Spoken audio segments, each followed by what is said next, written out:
Shalom Jemaat yang dikasihi Tuhan.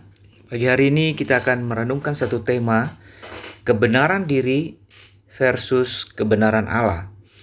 Bagian firman Tuhan saya bacakan dari Lukas 18 ayat 9 hingga 14. Demikian bunyinya.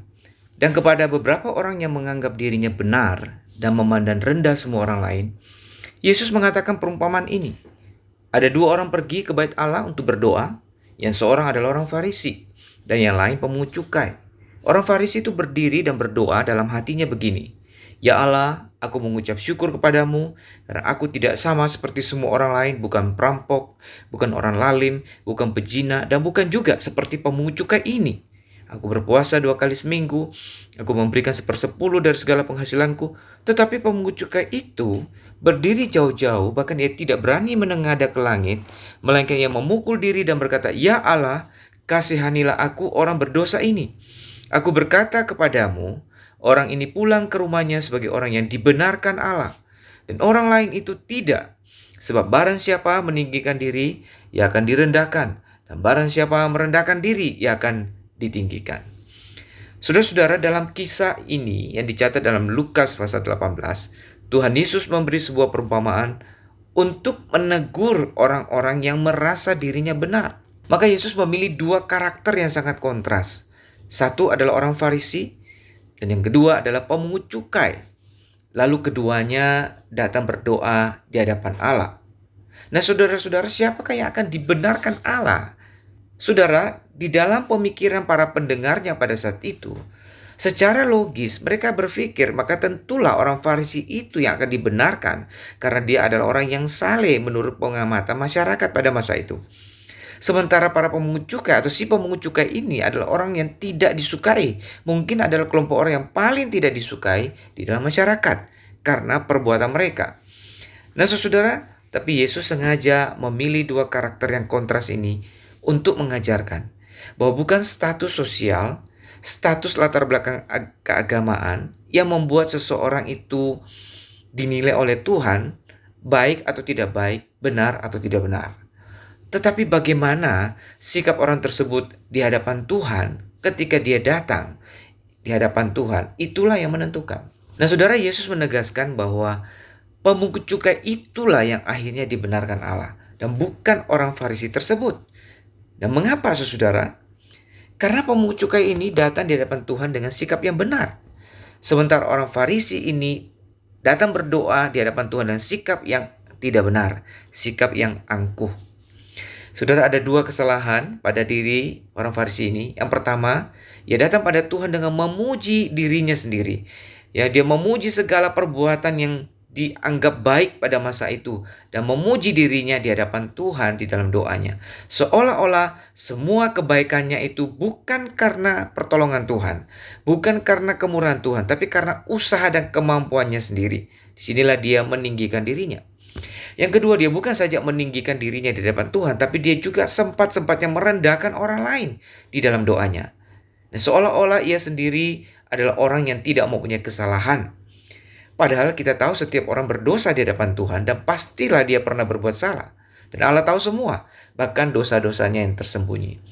Jadi sikap orang Farisi ini yang suka membenarkan diri, inilah yang tidak berkenan pada Tuhan. Sikap yang keluar dari keangkuhan dirinya, yang pada dasarnya tidak mengakui keberdosaan dirinya dan kebutuhannya akan pengampunan Tuhan, yang merasa dirinya sudah benar, itulah yang membuat dia ditolak Tuhan. Saudara, sebaliknya pemungut cukai ini adalah orang yang sadar akan siapa dirinya, yang ditandai dengan dua hal. Pertama, dia sadar bahwa dirinya adalah orang yang berdosa. Ia sadar ia tidak layak di hadapan Tuhan dan dia sungguh butuh anugerah pengampunan Tuhan. Saudara, dia mencari pembenaran dari Tuhan, kemurahan dari Tuhan, bukan kebenaran dari dirinya sendiri. Yang kedua, ia tidak menghakimi orang lain.